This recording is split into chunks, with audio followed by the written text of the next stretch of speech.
Anders Breivik has told prosecutors that his main target was the former Prime Minister Gro Harlem Brundtland, whom he wanted to, quote, decapitate, and he said that his goal was to kill all those present at the youth camp on Utoya Island. Paul Brennan reports now from Oslo on the latest evidence that's emerged in his trial. There was no clenched fist salute from Anders Behring Breivik on Thursday. The defendant accepted a request to stop the gesture, a request made by the families of his victims.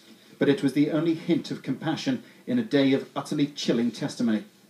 The court heard in 2006, Breivik moved into his mother's house. He spent 16 hours a day on his computer playing World of Warcraft, a fantasy game of strategy where players adopt mythical personas.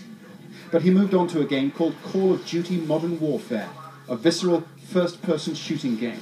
Players take on the role of soldiers in realistic scenarios of military conflict, and Breivik said he used it to help him train himself in target acquisition. In particular, he liked a holographic rifle sight used in the game. He spent more than $2,000 buying a real one for himself.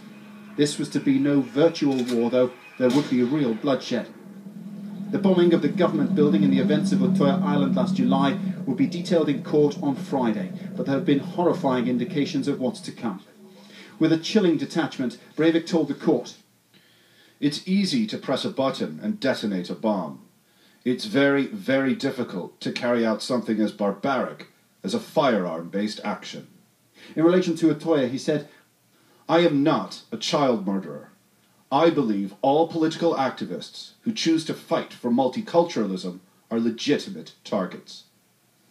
My starting point was that everyone was 16 plus, and that I would be able to distinguish those not.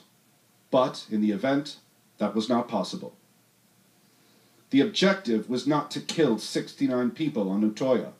The objective was to kill all of them." Victims and relatives were in tears in the courtroom.